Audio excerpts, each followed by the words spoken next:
All right. Well, welcome everybody. Hey, everybody. It looks like we have 14 people in here. Woo-hoo! That's exciting.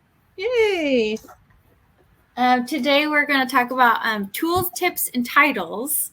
Creating a diverse classroom library. We're going to offer a lot of different tools, hopefully that are helpful, a lot of titles, and some tips that can help with that. Sorry. It's all good. Hey, we'll let him in. He brought me something to drink. There you go. Perfect. I'm Hillary Prince. I'm on ESD 113 in Olympia. I'm our P3 early learning coach. Primarily work with preschool teachers and would love to do more work with K3 teachers as well. Prior to this job, I was a third grade teacher and an instructional coach. So welcome. And I'm Cheryl Vance. I'm the Regional Literacy Administrator at ESD 113. And I am a former K1-2 teacher. Most of my years were spent in first, second grade multi-age classrooms in a small rural school district. So lots of experiences with that. And we're excited that you're here today. And I'm excited that Hillary's here with me. It'll be a fun session. So feel free to ask questions in the chat. Let us know. And we'll have you be doing some little activities in the chat too, because we want to hear from you. I have to tell you, this is a challenging format for me. I'm a people person. I want people. Yes. And this is new for us as well. So just bear with us through some of the technology pieces of it. We'll try to make it as seamless as possible. But as we all know, technology always has little hiccups here. We embrace the awkwardness. Yes. Will there be any resources for preschool?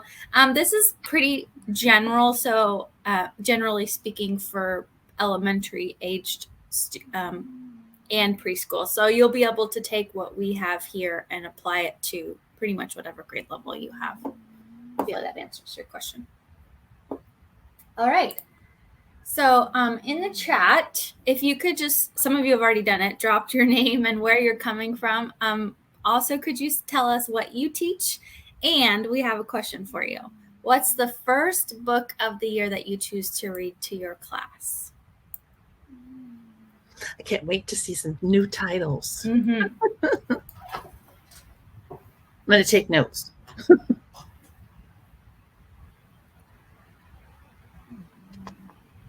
Goldendale, literacy specialist, Lord of the Flies, high school teacher. That's a good book. Pizza Cat. I love Pizza Cat. Yes. I love his groovy guide to life. It's my favorite one.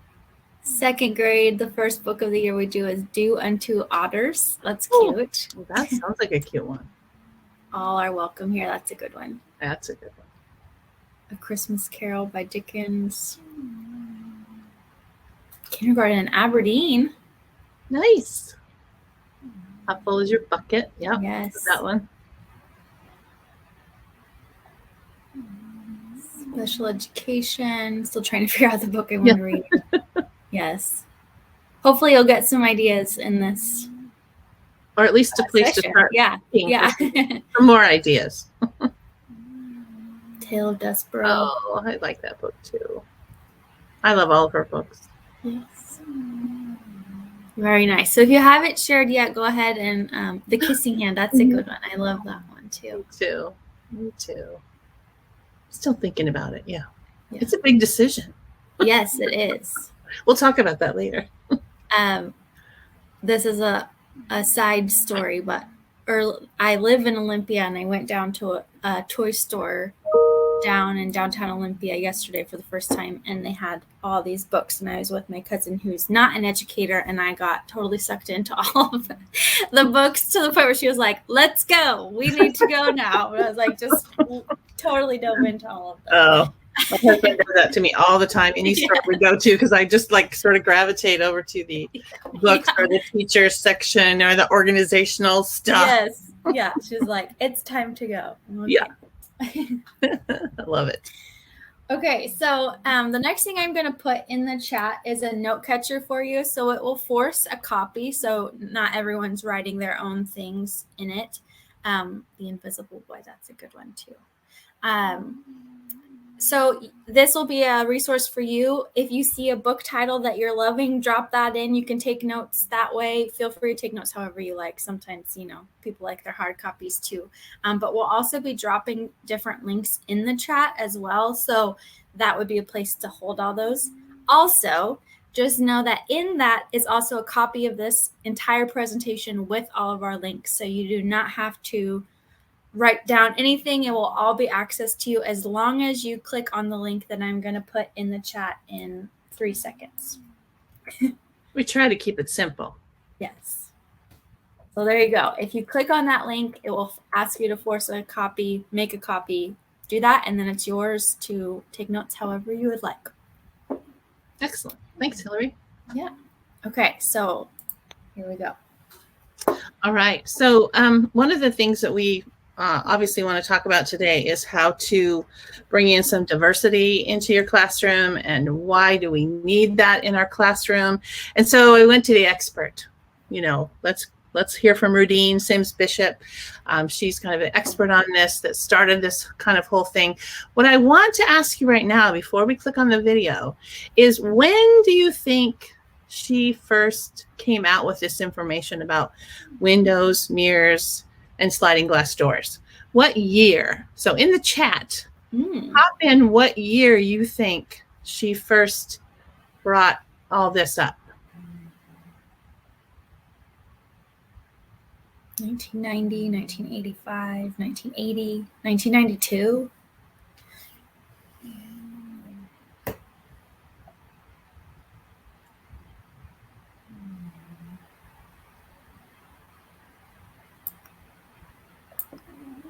All right, let's hear it. We'll hear it from her. We need diverse books because Can you hear it? Yep. We need books in which children can find themselves, see reflections of themselves. I wrote a piece, maybe 1990 it was published, which I called Mirrors, Windows, and Sliding Glass Doors. And I think that... Oops, I'm so sorry. I have 2 screens going and I was scrolling to see the chat and it reset it. Let me try that again. We need diverse books because books in which children can find themselves, see reflections of themselves. I wrote a piece, maybe 1990 it was published, which I called Mirrors, Windows, and Sliding Glass Doors. And I think that's really why we children need to see themselves reflected, but books can also be windows, and so you can look through and see other worlds and see how they match up or don't match up to your own. But the sliding glass door allows you to enter that world as well. And so that's the reason that the diversity needs to go both ways. I mean, it's not just children who have been underrepresented and marginalized who need these books. It's also the children who always find their mirrors in the books and therefore get an exaggerated sense of their own self-worth and a false sense of what the world is like, because it's becoming more and more colorful and diverse as time goes on. So I think that's why.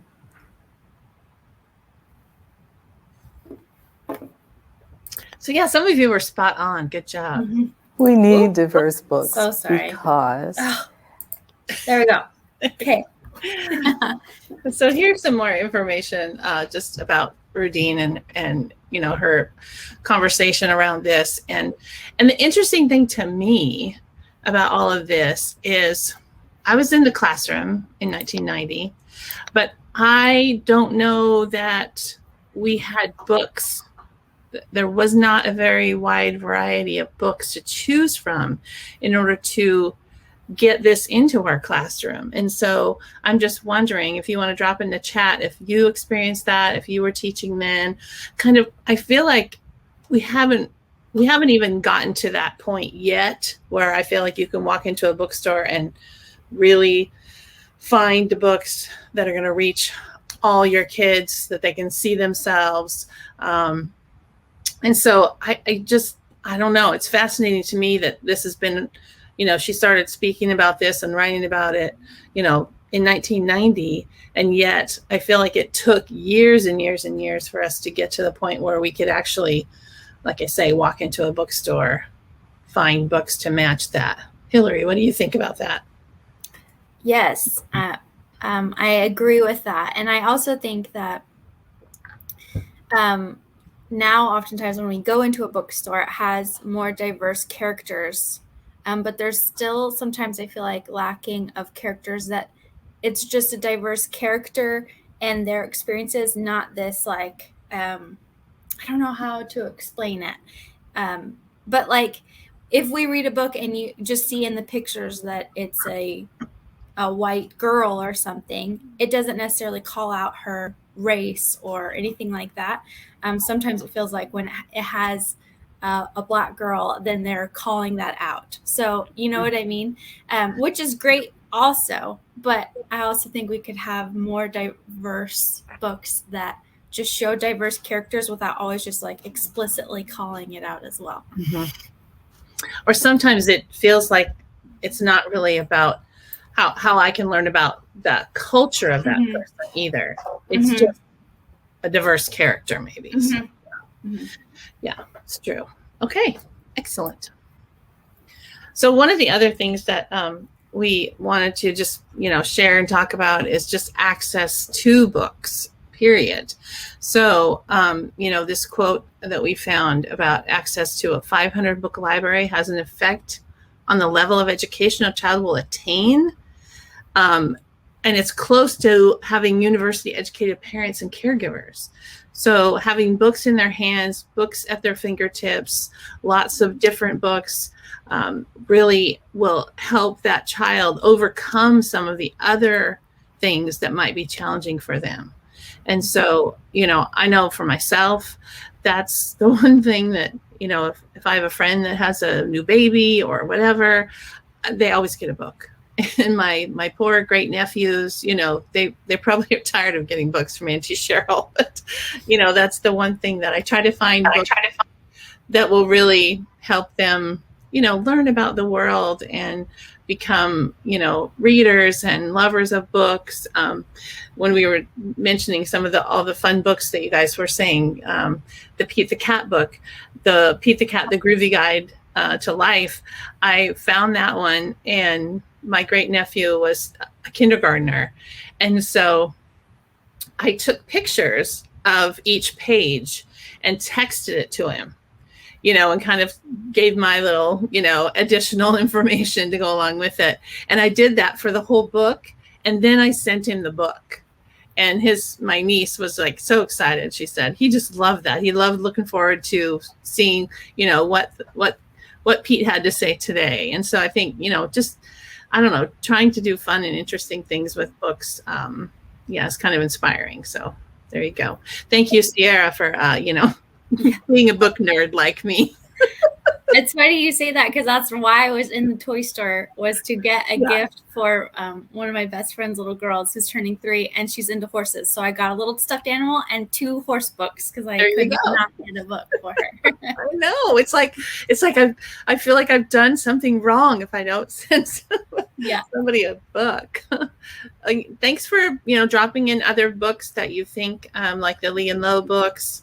And those, any books that you feel like are ones you want people to hear about, please drop in the chat too. That'd be excellent. Either a publisher or, a specific book would be excellent. So I'm going to stop sharing really quickly and then reshare just so that I can click on a few things. So just bear with us as part of this. You can look at our faces now. It's wonderful. Let's see. We wish we could see your faces. Yeah, exactly. Okay, So this next part is, so how can you check if your library is diverse? I mean, obviously there's many different ways, but we wanted to offer at least one that would be helpful. So like I said, in that link that I dropped in the chat, you'll have access to this bingo bookshelf. I know it's kind of blurry on here. You can actually just click on it and it takes you straight to the article that we found it from.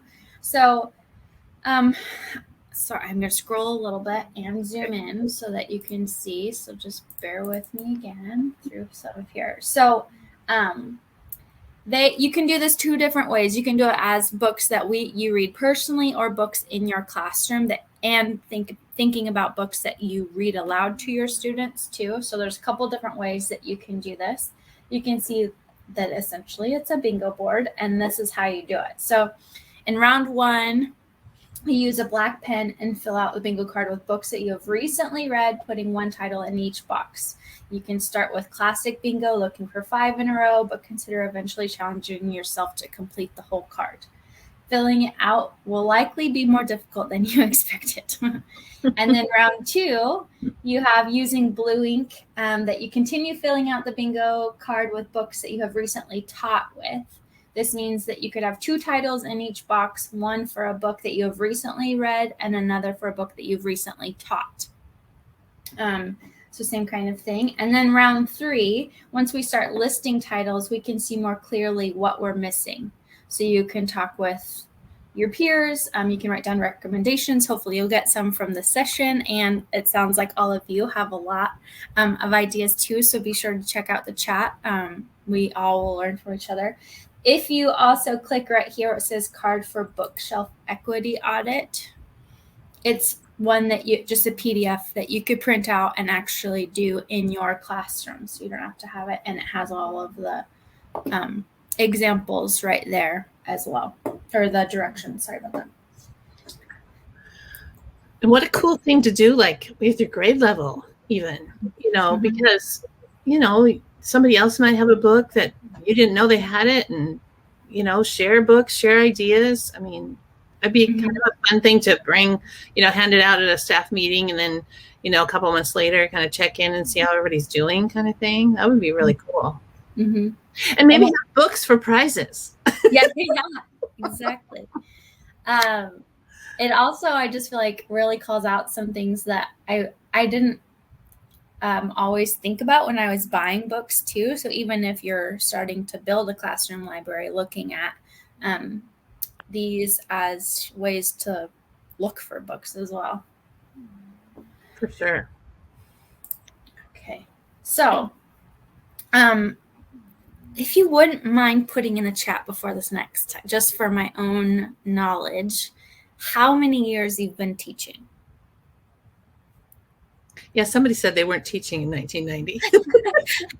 I know. I didn't want to say that was the year I was born, Cheryl. I know. Don't remind me. 2 years, 6 or so, 30, 25, 27, 5, 8 in education. Okay. So wide range, 3rd year, 12. I'm afraid to put mine in there. I won't. I don't want to scare anybody. Very nice. 18. Good. So quite a few veteran teachers. So I'm going to go through this. There's a range here of veteran, more seasoned teachers, and some that are newer to the profession. So I'm going to go through here, and just know that if there's anything that catches your eye, you have access to this to look more in depth in it later. I'm going to click into this link, and again, I apologize if it gets a little I do have to scroll a little bit, so if you get dizzy with that, maybe close your eyes. Look at that. Cheryl's been in education for 40 years. That's amazing. Okay, so if you have all this free time in your summer and you're just dying to get back into your classroom, I'm sure that's the case right now, especially on a 90-degree day. So our step 1 is to relocate, is basically just talking about, like, where do you want your books? And I'm sure a lot of us think about this often. I remember when I first started teaching, I put my bookshelf right next to where I taught. And that meant that the kids touched all the books while I was trying to teach. So I quickly learned that was not a great location for them. And then each year, I think I changed my setup of my classroom too, just because I learned more and I wanted to try something different. So again, here's where I'm going to zoom in again so it's a little bit easier to see. And I'm going to scroll. So if that makes you dizzy, just close your eyes there. So they really talk about like, how are you going to organize your books? Are you going to put them all out? Are you going to rotate them in? Are you going to put them in bins by topic or by author? It's all up to each individual teacher and what your own style is. And so that's just some things to look at. Will it all be out for students? Will you keep some just for teachers? You can find lots of articles that will tell you whichever way you think you should do this, but really just figuring out what works best for you. I'm going to scroll a little bit so you can see some of her. She has them organized by themes. Trying to go not too fast. This is another way. Instead of bins, she just has paper sticking out so that you can see that. This might all be like, yes, I know this, but sometimes it doesn't hurt to re-look at some of this. It's a good reminder. Yes. Definitely. There you go. So then step 2 is to weed out your books. So when I taught, I had to move my classrooms every single year. Lucky me. And but it was good for me in the sense that I weeded through my books I got a lot of hand-me-down books from teachers who retired. My aunt is a teacher and she gave me a lot of books that were just not in great shape anymore. And I was holding on to, so that was part of it. I was just getting rid of books that were not in great shape anymore. And sometimes those books are just outdated and kids weren't interested in anymore. And that always went in waves too. So maybe I didn't put them out that year, but I kept them away in case the next year was into it. One I think about is like boxcar children books. When I was a kid, we were super interested in those. And then the students I had weren't so much. But then for whatever reason, one year, a group of kids were really interested in them. So I just pulled those books back out. I just didn't keep them out all the time. Just for the sake of space. And I think it's a hard thing to weed through your books because like you said, it's a book. So it's like, okay, if it's trashed, it's trashed. If it's somewhat usable, then you could have them give them away at open house or I don't, something, but I know it's hard for teachers. Well, we don't like to get rid of anything, but books especially, but it is a great thing because then guess what? You have room for new. Exactly. So you can see too that she organizes. Sometimes she just puts them in just straight on the shelf too, and organizes it by what's the word I'm thinking of? Like if there's a series, that's the word. Yeah. Summertime, right? I can't even think of series. Yeah. But those are some other questions that she poses, like are these themes of these books too mature? Are they maybe too complex for the age? Are they better suited for younger students? That was something I taught 3rd grade that was always harder for me. I needed to find books that were considered easy readers for some of my students. But if the topic or the content felt too little kiddie, then I knew that wasn't appropriate to keep in my classroom for them. Do I think this book or series students will still want to read? So there's like a few of those. And sometimes I just really asked my students too, like, are you even interested in this anymore? Yeah. So there's a lot of questions in there that you can look at more. So the 3rd step is then what do you add? So I would definitely think that bingo board would be a great starting place, that if you don't have some of those things in your classroom, that would definitely make it yes. Another important reason to trash your book is if it misrepresents any cultures. Yes. So as we are learning more, there might be titles that we learn are maybe not as appropriate or troublesome. Mm-hmm. So those are important to weed out as well. Yes, thank you for pointing that out. Yeah. So again, knit addition, something that I did too when I was teaching is I had like a flip chart paper that was just on like a board, like my wall, like a bulletin board. And my students had little sticky notes, and they got to put, if they were really interested in a topic, they put that topic on there. And then that kind of gave me an idea of what to buy. That year first, I vividly remember they were very into travel. So I got a ton of books about different countries and traveling and sites that they could see. And they loved all of those. Sometimes they might have been into a series that I didn't have in the classroom. So they would just put that up there, and that gave me an idea. Don't worry, what I'm saying I know sounds expensive, but we're going to share with you some ideas so that it doesn't have to be always us spending our own money as teachers as well. So again, you can read through some of those ideas. I'm sorry, again, I'm going kind of quickly. And they ask these questions too. Like, if I'm a kid who loves fantasy books, are there books here for me? If I like a particular picture book, are there chapter books that might lend themselves to that? Those kind of questions that can help you organize your library a little bit more. And then it talks about the details. So again, just really like refining how do they check the books out,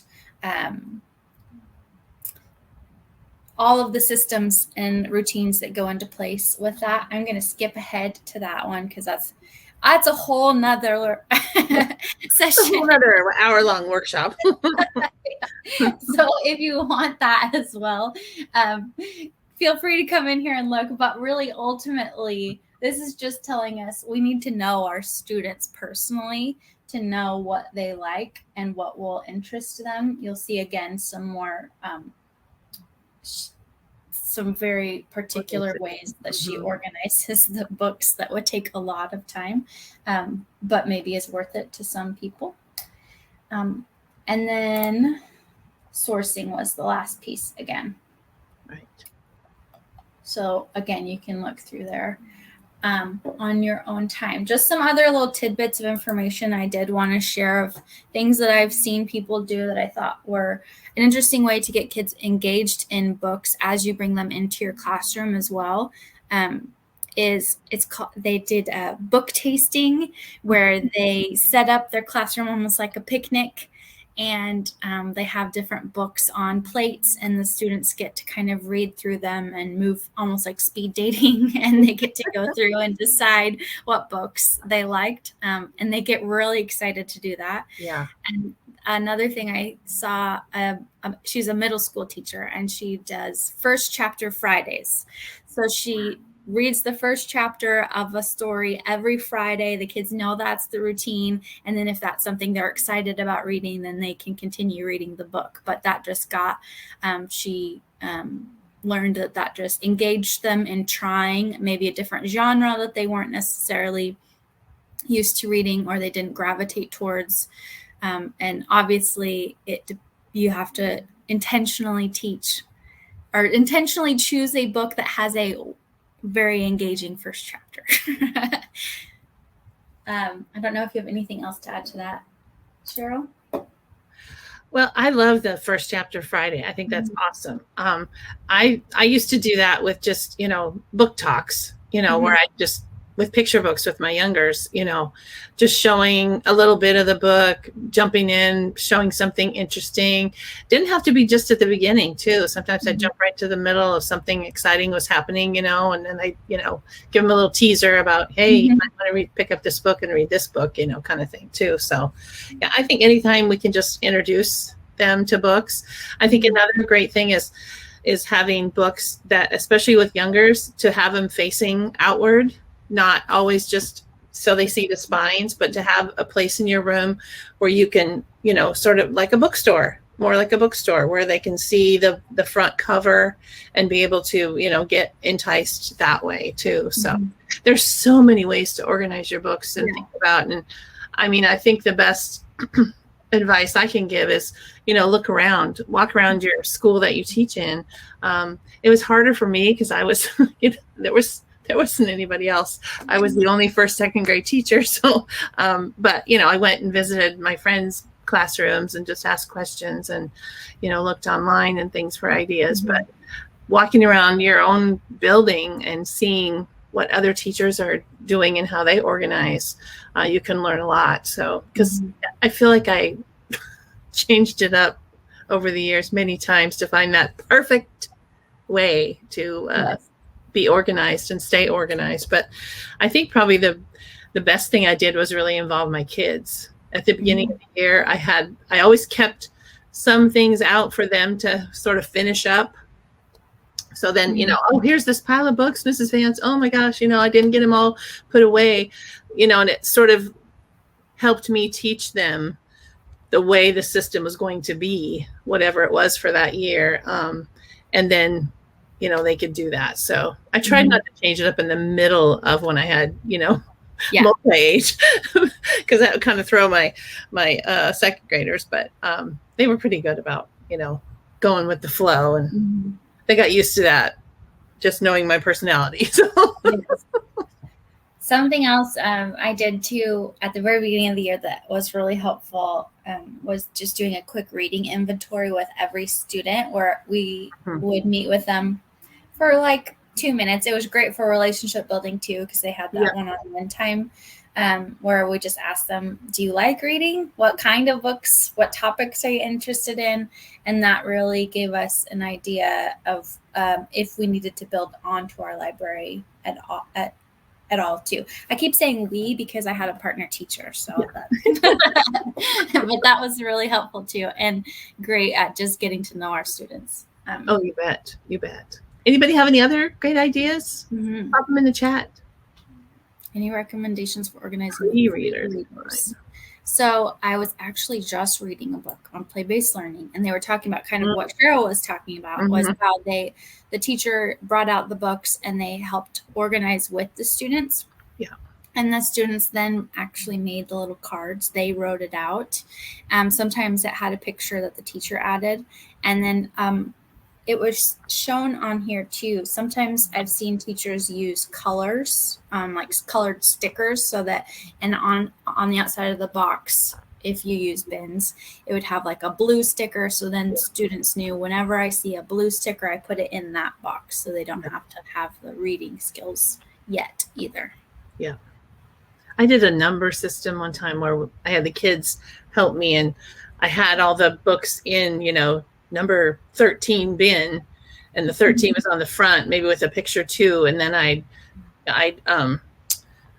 made stickers with the number 13 on them. And then, you get number 13. So then you are responsible. And that child took that book bin to their desk and put all the number 13s on the back, whichever corner I told them to put it on, that kind of thing. And then they were responsible for that. And then they come and have somebody check it. We had checkers, and they check to make sure that all the 13s are in there, and then they knew where to put it away. And that helped too. So yes, getting them into it is really helpful. So, but I think displaying books really helps, whether you find a bookshelf or you use for a while, I don't know, people were using the rain gutters, they put the rain gutter up. I mean, now with new buildings, sometimes you can't always do that kind of things. But, my building was built in, 1936. So they didn't really care what they did to our room. Yeah, I see in the chat too, some people are saying shapes and colors for preschoolers was helpful, like we said. And then displaying in everyone's workspace, showing what adults are reading, sets up that culture of literacy. I loved that too. We tried doing that before we moved to our new school, but it was all of us staff members had a picture of us, and then below it was what we were reading. And that really, and it could be what I'm reading to students and what I'm reading personally too, just so that they got like that we read our own books as well. Definitely. Yeah. Yeah, I love that idea. I love seeing that when I go out to buildings and, see people doing that. I know I encourage that with a lot of my schools, just get a Dollar Tree frame and put a little cute graphic in the inside. What's Mrs. Vance reading this week, Mm-hmm. kind of a thing. So they like to know that we read different things. Mm-hmm. Mm-hmm. Or I'd bring in the book that I was reading, Mm-hmm. show it to them. That they were always, amazed when I bring in some book that was, a couple inches thick. They were like, "Whoa, Yeah. when are you going to finish that? 10 years from now?" Oh, they get excited. So one of the other things that I popped in here, just to add to this, is book recommendations from the kids themselves. And I did this way back when, and my kids absolutely loved it. I learned it from Debbie Miller. If you're familiar with her work, she just absolutely loved this idea, and I did it. And I thought at first, would it really fly? And the kids loved it, because we talked to each other enough about what books we liked and what topics and things we liked. And so they love to put first of all, they love to have their name up on something, and then they would make a recommendation to their friend, and they had to put the title, and then they had to say why. And so that was a big indicator too of them knowing, they knew each other as readers. And that was exciting to see over the course of the year, that they knew that, their friend Joe really liked books about horses or dinosaurs or whatever it was. And they could make those recommendations. And we filled that chart and filled it and filled it and filled it over the course of a year. And the kids they just absolutely loved it. And so I would just encourage you to give it a try if you can, because it just, I don't know, it seemed like it made a world of difference. And then they actually started asking each other, that kind of a thing too. Mm-hmm. So it was just cool. They just love to put their name up on stuff too, though. Yes, very nice. All right. So in order to, like Hillary said earlier, and we said we want to give you some places to go and find and get new ideas for books. So here's just a few of the plethora of websites that are out there that you might be able to find to help build your diverse library. So after you've played the bingo and you kind of see what you need, then here are some places that you can go to find some books. And if anybody has any other ideas, please pop them in the chat for all of us, because this is just sort of a beginning of a place that we have a little bit of everything as far as, looking for diverse books. Do you want to pop into one of those? Sure. So each one of these, again, that you'll see, you can just click on it and it takes you straight to that website. Straight link. Yep. Maybe if my internet will, there we go. So this would be an example. It has lots of ideas in here, has little blog post contributors. There's this one. That's a great website. Has There's lots so much in with there. reviews, anti-bias book talk, lots of already curated book lists. So lots of ideas in there. It's just so cool to find all these different places where you can get some ideas, because, going to your local library or your local bookstore doesn't always, help you that way, or you're going to totally, dominate somebody's time to help you find them all. But yeah. So lots of ideas in there. Yeah. And again, like Cheryl said, if there's any more that you know of, feel free to drop those in the chat, and then you can add that to your note catcher. There you go. But I really encourage you to jump in and see some of these. It's just amazing. And then this is another chunk of resources for free online read aloud resources. So these are ones where, authors read the books. I love We Are Teachers. In the We Are Teachers one, they actually have the author read their book to the kids and then talk about, some aspect of the book or some aspect of writing. So, I mean, how cool is that to hear the actual author read that book? I know for me, that's like I totally geek out. It was one of my favorite things when I've been to like NCTE and ILA conferences, because they always had an event in the evening where they picked like 10 different authors and they read either a portion or if it was a picture book, they read the whole thing. And that was like my favorite total event. It was phenomenal. Yeah. Yeah. I use Storyline online a lot. That's just celebrities reading different books, and the students didn't necessarily know that they were celebrities, but it was they're like 5, maybe 10 minutes. It was also just a great time if you're just needing them to like chill and take a little break and you need a break. That was like a great thing to turn on, and they were like engaged with it. YouTube, you can really search for any book and it comes up usually. And then Epic, if you're not familiar with that, I would highly suggest taking some time to look into Epic. It's your students have their own it's free. They have their own little account. They can save books that they're interested in. There's books that can read to them if they're preschool. There's chapter books where they can just listen to them, and there's books that they can read on their own. It's an amazing resource, especially when you're trying to just build your library, and it's expensive. So that's another just free option for that. Well, it gives kids an opportunity to reach out to hear favorite authors too. Mm-hmm. I think that's cool when kids get excited about, if you've done an author study or they just particularly like this style of writing or that style of book, that then they can seek out some more books or be turned on to a new series, and go for it. So, and as a teacher, you can make collections. So like if we learned about the Titanic, we could save a collection of Titanic books and then share it with the students too, so they had access to books as well. And then really quickly, I'll just show you this just so you know what it is. It's a Padlet filled with a bunch of different ideas. So I'm not going to go over all of it, but just know that this is another resource that has tons and tons and tons of ideas for read alouds and book options. Yeah, it's amazing. That's an amazing. When I stumbled across that, I was just like, "Holy moly!" Yes, and that was this virtual book room. Yeah, the virtual book room. Yeah, Claire put that together. It's so cool. Okay, so we're gonna do a waterfall chat. If you haven't done that, don't put it in the chat yet. Wait. Wait. So I'm going to ask this question, and I'm going to give you some think time. And then when I count down from 3 and say the GO word, then you will drop it in the chat what the answer is. So if you had 200 books to spend, or 200 books, if you had $200 to spend on books, where would you purchase them? This is to get some more ideas if you didn't catch on to that. So don't put it in yet. I'm going to give like 15 seconds of think time.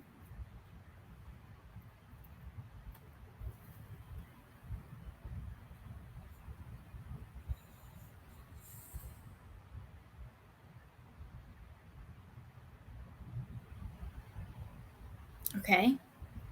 And when I say the GO word, I'm going to count down from 3. Make sure you start typing what you're going to do, but don't press enter until I say the GO word. Okay. 3, 2, 1, go. Oh, look at that. I love waterfall chat. Yes. So lots of ideas. Thrift stores, Scholastic, gift cards, fair books, Goodwill, Amazon, yard sale, garage sale. Funny story. One time, one of my books from my classrooms was sold at a garage sale and given back to me. That was fun. I love it. So be sure to read through those and write down any of those ideas into your note catcher, because there are some great things. And I do know that if you've never been to a Scholastic warehouse sale, they're amazing. You can fill up a box for like $25 and they don't just whatever. So if you ever get an option to look at that, definitely do it. And if you want more ideas, again, there's a link here that will give you 18 free or cheap more ideas to stock your classroom library. So if you're looking for more, that's another option. Excellent. Perfect. All right, I'm going to stop sharing because the next part is the video again. And then Yay. Okay, here we go again. Chrome tab. Share. Oh, except I forgot to say share audio. Share audio. There we go. Okay. Thank you for your patience while we figure all this out. Perfect.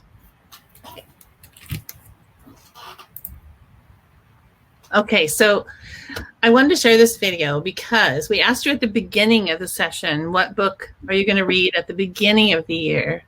And this is one of my favorite people with his goofy face, Colby Sharp. If you're familiar with Colby Sharp, you can just put like a big yippee in the chat or whatever. If you aren't, then you're going to be, because he's amazing. You'll love him. He's a great one to follow, and he's just, yeah, full of ideas and just down to earth and just an amazing person. So hit the video. Let's see what he has to share with us. Get your tissues out. I cried when I heard this one. Hello, my name is Colby Sharp. I'm a 5th grade teacher in Michigan. Welcome to my channel. I try to help kids fall in love with reading. If you're new, consider subscribing and liking this video and all that stuff, because, you know, helps more people find this stuff, and hopefully I'm bringing some value to viewers out there. Today we're talking about a very important topic, a topic near and dear to my heart, and that is read aloud. So before I go anymore, let me know in the comments, what are your favorite books to read aloud to kids? Because I'm always looking for new books to try reading aloud to kids. So we're talking about read aloud, and I'm filming this video towards the end of the school year, and I have just selected the last read aloud of the school year. And I don't know about you, but that stresses me out, because it's like the last book that we'll experience together, like this family that we have as readers. You know, like we have read so many amazing books together, from early in the year when we read Jacqueline Woodson's Before the Ever After. We were blown away by that novel and verse, to reading Megan Freeman's Alone and just being captivated by that survival story, and so many books in between. And this is it, like the last one. And as a 5th grade teacher, the end of the hall, the end of elementary school, you know, it's possible. I don't exactly know how all of middle school classes work. It's possible for some of these kids, this is the very last book they will ever have read aloud to them, the very last chapter book that they will ever experience in a classroom. And I don't know about you, but there's something special that I feel happens in a classroom that reads aloud every single day and shares amazing books and talks about them. It's just something special. I fell in love through read aloud, and I know so many kids around the country have fallen in love with reading this year because of the read aloud that their teacher has done and the experience that they had with their classroom community around that read aloud. And there's so many teachers today that are teachers today because they fell in love with books and reading through read aloud, and so many lawyers and doctors and linemen and construction workers and people all over in all walks of life that live a more rich life because they fell in love with reading through read aloud. So the last read aloud book is so important. And not only is it so important because I have to get it right, but it's so important because there's so many choices. And I keep thinking like they're leaving elementary school. What if they go and they never ever read this author, or they never get a chance to experience this book? Like, I failed them. School, the world has failed them, right? Like if a kid like gets out of elementary school without maybe having ever read a Jason Reynolds book, or maybe that's more middle school, or leave elementary school without ever experiencing K.D. Camillo, have we failed them? I don't want to fail them. So I thought long and hard, and I struggled, and I didn't know what to pick, right? And I wanted to pick something that we couldn't stop turning pages, that we had to keep reading one more chapter, that from the very first chapter, they were hooked and all in. And I kept thinking about it, I couldn't figure it out. And the wildest thing is yesterday, when I'm filming this, I don't know when you're watching it, I had one of the hardest days I've ever had at school. There's just a lot going on, and I'm overwhelmed, and it's COVID, and it's life, and I was having a really hard day, and we had like 7 minutes left in the day, and I saw a book, and I'm like, I love that author, and I've loved reading that author aloud, but I haven't read this book. And so we have a few minutes, I'm just going to read my kids the first chapter. Oh my gosh, it was so magical. They were so hooked. The way that first chapter ends, and the characters that they met in those first handful of pages, it was just, there's no doubt that this was going to be our last read aloud. And I always do try during the year to read one book aloud to my students that I haven't read so we can experience it together. I think as a teacher, reading and helping kids develop skills as readers and know how readers process text, I think it's helpful to go through a text for the first time with kids at least once in a year. It's always a little risky, but I knew that I could trust this author. And we have now been through 2 days reading aloud this book. The first day, just the first chapter, and then the second day, the next 4. And it's just, it's so magical. Like, I just can't I can't even explain how good it has felt sharing the story with them. And this story is Halfway to Harmony by Barbara O'Connor, and they're all in, like 100% all in. It was one of those things today where it was like one more chapter. You know, like as a teacher, we kind of get, you know, the kind of kids like, one more chapter, and then you read the chapter, and then like, So Colby goes on to talk a little bit more about the book and things, but I just wanted you to experience someone who I totally have just, you know, like I said, I'm so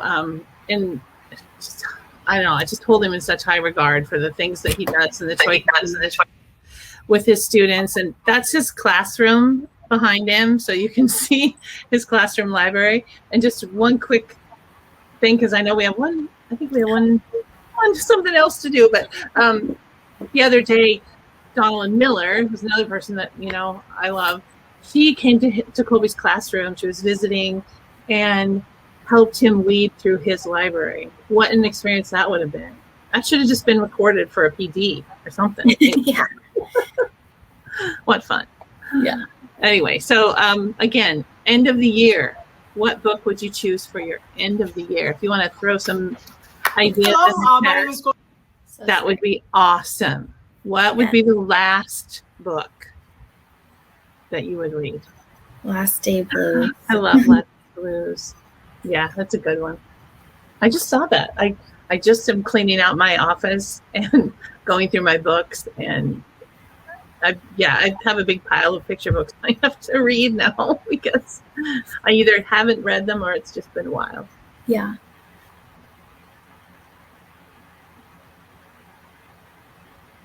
Is anything the title, or is anything by that author? I was wondering the same thing. I think it's probably anything by Neil Gaiman. I'll have to look that up. That name does not sound familiar to me. Me neither. Okay. And you might not know, the author is amazing. So, okay. You might not know yet, but it's just another thing to think about. We will get kicked out of here in 2 minutes. It just means, apparently. That's what we're told. So this is our last slide. And if there's just one tool from the session that you feel like you'll look into more or you plan on using, if you could just drop that in the chat, it gives us an idea of like what was helpful. We really appreciate you coming here, especially it's like 90 degrees outside and you're here in a PD, which is great. Hopefully you're in air conditioning. Yeah. Thank you for your participation in the chat. It's like we said, this is not natural for us to present and not see faces. So so hard. Yeah. Oh, I like Be Kind. Mm-hmm. That's a good beginning of the year. Thanks, Nikki. Thanks everybody for coming. Yeah.